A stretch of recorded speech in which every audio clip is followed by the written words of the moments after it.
जय माँ आदिशक्ति, जय माँ जगत जननी, जय माँ जगदम्बा। आज आप सभी लोगों को मैं ये बतलाऊंगा कि बहुत सारे लोग अपने जीवन में कुंठाग्रसित होकर के, क्रोध में, आवेग में आकर के एक ऐसा कदम उठा लेते हैं जो उन्हें प्रेतयोनि में ले जाता है, और वह कदम है आत्महत्या। ये विषय इसलिए आज हम लेकर के आप सभी लोगों के सन्मुख उपस्थित हो रहे हैं क्योंकि बहुत सारे लोग ऐसे हमको मिलते जा रहे हैं जो अपने इच्छित कार्य को सिद्ध होते नहीं देख रहे हैं।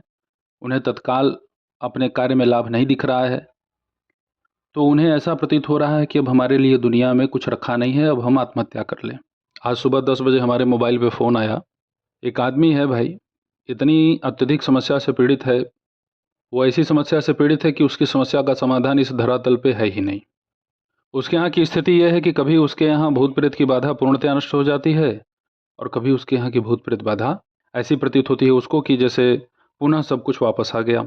हम अपने आदरणीय गुरु जी के मुखारबिंद से संकल्पित ये हैं कि हमें किसी की हत्या नहीं करनी है।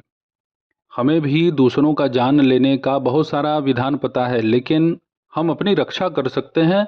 हम अपनी रक्षा करते हैं, और उनके दुष्प्रयोग जो उन लोगों ने हमारे ऊपर किए हैं वही उनके ऊपर वापस जब जाएंगे तो वो उसको झेलें, मरे कटे जो भी हो, वो हम नहीं जानते। हम तो केवल अपनी रक्षा कर सकते हैं, और हमें गुरु आदेश भी यही हुआ है। तो वो व्यक्ति हमको फ़ोन किया और वो लगा कहने कि गुरुजी हमारे घर में तो एकदम बवाल मचा हुआ है, अब हम करें तो क्या करें? मन तो कर रहा है आत्महत्या कर लें। बहुत सारे लोग अपने कार्य को लेकर के कुंठाग्रसित हो चुके हैं। उन्हें ऐसा प्रतीत होता है कि अब उनके कार्य होंगे ही नहीं, और अब हमसे दुःख झेला नहीं जाता, देखा नहीं जाता। अब आत्महत्या कर लेना ही सबसे अच्छा उपाय है। चलिए अब बात कर लेते हैं आत्महत्या करने के बाद आपके साथ क्या होगा। आत्महत्या कर लेने वाले लोगों की पहले तो सदगति बनती नहीं है, और आत्महत्या कर लेने के बाद उनके समस्याएं इतनी बढ़ेंगी, इतनी अत्यधिक बेचैनी होगा उसके बाद। जब तक जीवित थे तब तक तो किसी दूसरे तीसरे से बात कर सकते थे, अब वो किसी से बोलना भी चाहेंगे तो कोई सुनेगा नहीं। भूख लगेगी तो, प्यास लगेगी तो, ऐसे तो अपने ही जाकर के कुछ न कुछ उठ के खा पी सकते थे। अब मांगोगे किससे? अब वही दूसरे तीसरे के देह पर आना, खेलना झूमना शुरू, मेरा वो मेरा ये, रोते रहो। और ऐसी स्थिति में, ऐसी परिस्थिति में जो ये आत्माएं होती हैं, उनका कम से कम 1000 वर्ष तक इसी भांति यदि समुचित उपाय न किया जाए तो ऐसे ही रोती भटकती रह जाएंगी। तो आत्महत्या करने का कोई फ़ायदा मिला? हम लोग एक दिन में यदि 20 प्रेतों का काम कर रहे हैं तो 20 में से कम 12 प्रेत ऐसे ही मिलते हैं आत्महत्या करने वाले। अब बतलाइए, रोते हैं, गिड़गिड़ाते हैं, कहते हैं कि गलती हो गई गुरुजी, अब क्या करें? अब क्या करोगे? अपने इस कुकृत्य पे उन्हें पश्चाताप होता है, लेकिन अब पछता के क्या करना जब सब कुछ हाथ से निकल गया। तो आत्महत्या का विचार भाव कायर पुरुष करते हैं, कायर स्त्री करती है। यदि आपके अंदर आत्मबल है, आपका मनोबल अच्छा है, आपकी विचार भावनाएं पवित्र हैं, तो माँ भगवती के ऊपर आप समर्पित क्यों नहीं होते? आत्महत्या करने का भाव निकाल लीजिए। जो भी दुख है, कष्ट है, जो भी समस्या है, उसको आप भगवती के चरणों में छोड़ दीजिए, और व्यर्थ की कल्पनाओं को करना बंद कीजिए। जहाँ से आपको बल मिलता है, जहाँ से आपको आत्मसंतुष्टि मिलती है, वहीं से जुड़िए, वहीं पर एक जगह अपना ध्यान केंद्रित करिए। 1 लाख बाबा होंगे तो 1 लाख प्रयोग बतला देंगे, समझ रहे हैं?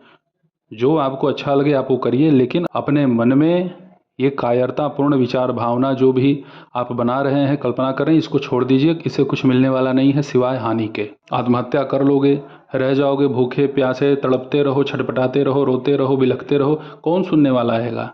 जो दुर्व्यवहार अभी वर्तमान में आप झेल रहे हो अपने पंच भौतिक शरीर को लेकर के, यही दुर्व्यवहार आपके साथ प्रेत आत्माएं भी करती हैं। क्यों? वो भी जानती हैं कि ये आत्महत्या करके आया है, इसको ऐसे ऐसे स्थिति में परेशान करो, इसको ऐसे जलील करो, ऐसे इसको नीचा दिखाओ। वहाँ भी ये सिस्टम चलता है। जो जितना बलशाली है वो उतना ही अपने छोटे तबके के लोगों को दबा के रखता है। ये सिद्धांत हर जगह का है, समझ रहे हैं? ये सब हीन भावना, मलिन भावना छोड़िए। जो लोग अपना पूर्ण आयु भोग करके शरीर छोड़ते हैं वो तो प्रेत योनि में जाते ही नहीं, उनकी तो मृत्यु हो गई। 40 दिन बाद या फिर जो भी उनका अपना कर्म है उसके गति के अनुसार वो जो है कोई न कोई जन्म पाते हैं, या अगर उत्तम कर्म है तो भाई उनकी मुक्ति भी बन जाएगी। कोई पति पत्नी से पीड़ित है, कोई पत्नी पति से पीड़ित है, कोई प्रेमी प्रेमिका से पीड़ित है, कोई प्रेमिका प्रेमी से पीड़ित है, कोई बाप अपने बेटे से पीड़ित है, कोई माँ अपने बेटी से पीड़ित है। कहीं कहीं सब लोग अच्छे हैं, और बाकी बहुत अत्यधिक कलह मचा हुआ है हर जगह। कलह का कारण क्या है? सामाजिक संस्कार, माता पिता ने जो संस्कार दिया वो खराब नहीं है, लेकिन समाज क्या दे रहा है अभी? अभी वर्तमान में जो दुर्घटनाएं घट रही हैं उसका सबसे बड़ा कारक कौन है? कर्म नहीं, भगवान नहीं, आप स्वयं। प्यार और प्रेम को पहले समझना सीखो।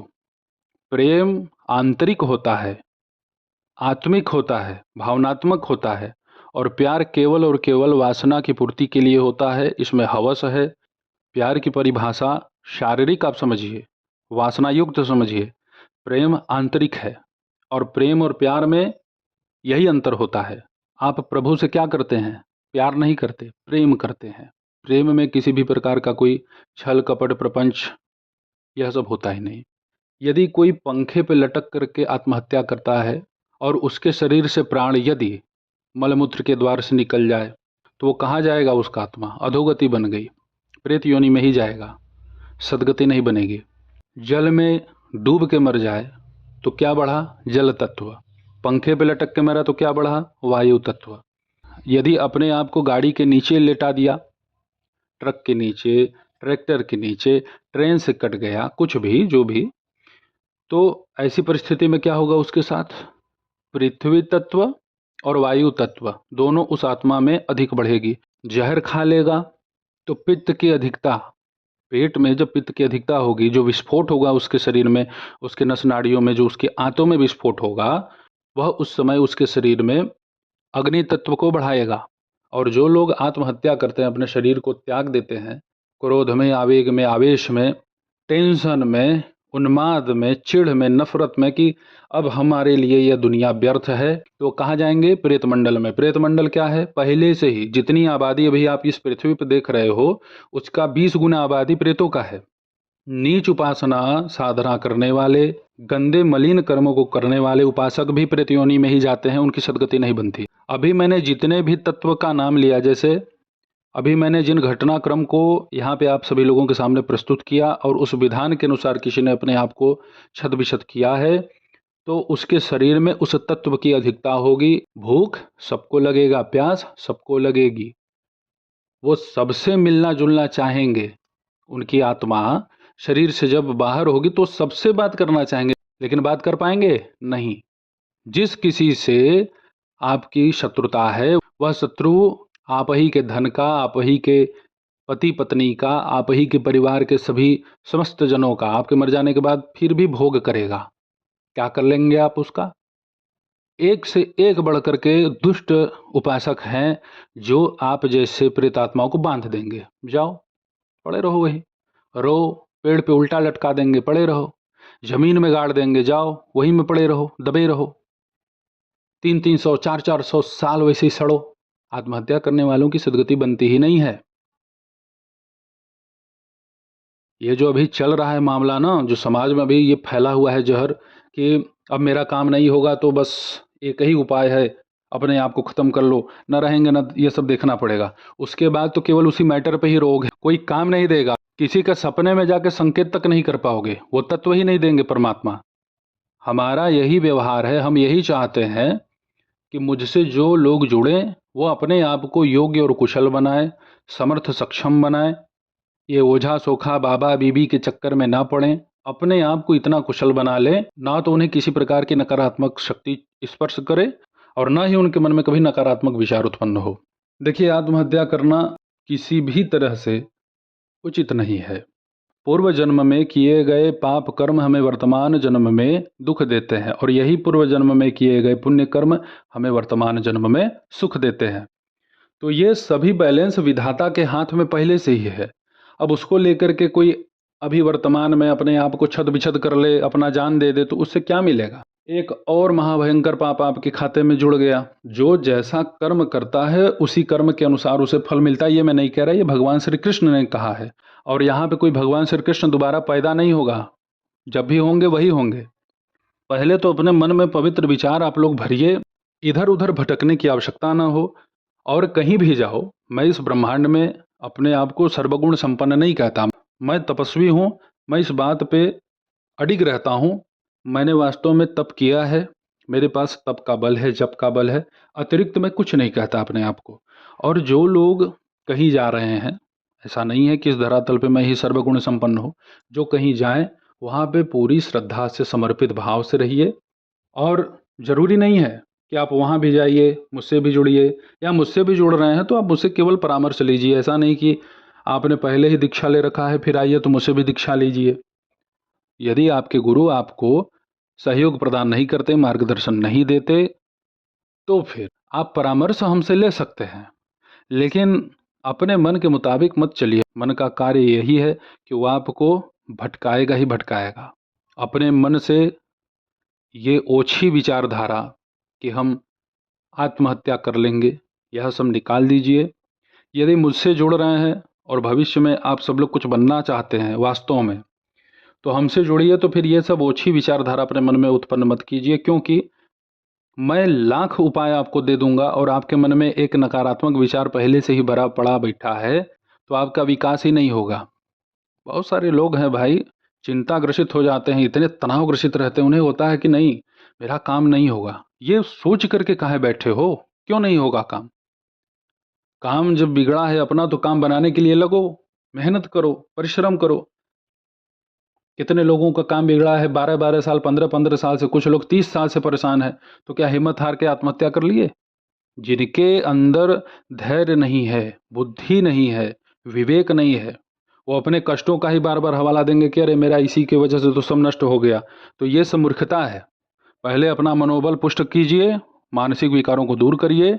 मुझ पे विश्वास है तो मुझ पे विश्वास रखिए, मुझ पे विश्वास नहीं है तो फिर उसी को देखिए जहाँ पे आपका मन चित लगता हो।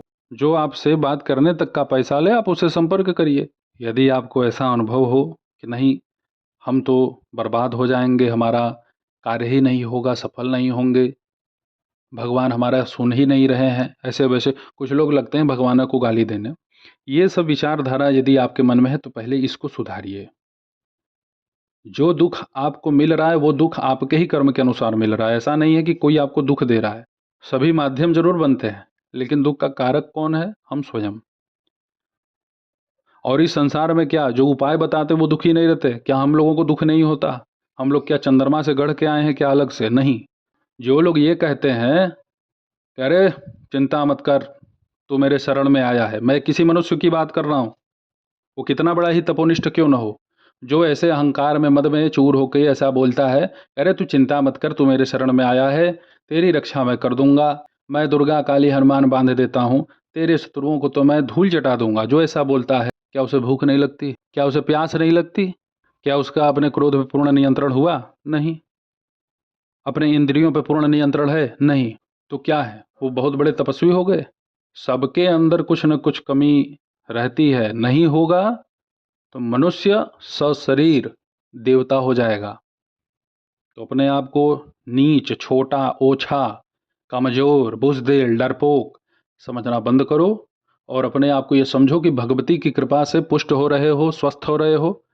अपने अंदर ये आप लोग भावना रखिए, अपने मनोबल को बढ़ा के रखिए। संसार में कोई ऐसा नहीं है जो दुखी ना हो। जब भगवान कष्ट पाए हैं तो फिर हम लोगों की क्या गिनती है भाई? फालतू के लोगों के चक्कर में ना पड़िए। अपने मन बुद्धि विचार को अपने इष्ट के प्रति पूर्णतया समर्पित कर दो। मेरे द्वारा दिए गए प्रयोग यदि आपको अच्छे लगते हैं तो मेरे वीडियोज को सुनिए, नहीं अच्छे लगते हैं, किसी और के अच्छे लगते हैं उनके सुनिए। अपने अंदर कमी ढूंढना बंद कर दीजिए, सकारात्मक विचारधारा रखिए।